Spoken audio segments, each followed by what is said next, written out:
prend le temps au niveau de la vinification, on prend le temps de déguster plusieurs fois, de laisser s'exprimer le vin avant l'assemblage.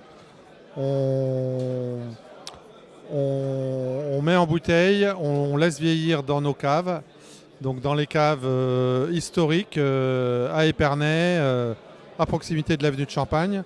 Donc les caves où tout a démarré, construites par Paul Roger depuis les années 1850.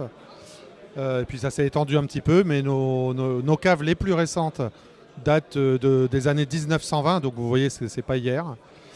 Taillées dans la craie, en caveau. Les bouteilles sont stockées en tas, sur latte, entrayées à la main, remuées à la main. Après, au minimum 4 ans de vieillissement sur notre brut réserve et 7 ans sur les millésimes en moyenne, et puis un peu plus encore sur notre cuvée Churchill. Alors Churchill était fan de Paul Roger, des champagnes Paul Roger, avant la Deuxième Guerre mondiale déjà.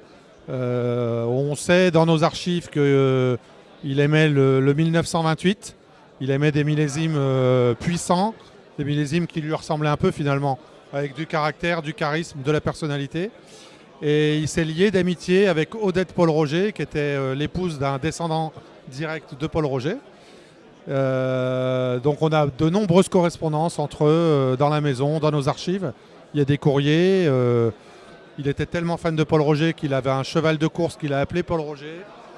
On a un télégramme dans nos bureaux où il raconte la victoire de son cheval Paul Roger à Odette Paul Roger. Enfin, il y a beaucoup d'histoires. C'est un vrai musée, ouais, tout à fait. Et l'avantage, c'est qu'on n'a jamais déménagé. On est resté toujours au même endroit. Donc les greniers se sont remplis un petit peu d'archives.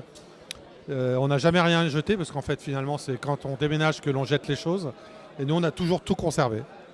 Donc on présente le millésime 1998 en Magnum, qui était un bon compromis au niveau du vieillissement, ce flacon. On est sur quelque chose d'assez classique sur notre brut vintage, donc 60% de Pinot et 40% de Chardonnay. Exclusivement premier et grand cru de la montagne de Reims et de la Côte des Blancs, sur les villages historiques, issus principalement des parcelles du vignoble maison, puisqu'on a à peu près 50% de notre approvisionnement qui provient du vignoble maison ou de nos administrateurs. Et nos administrateurs sont les descendants familiaux de la famille, sont nos actionnaires.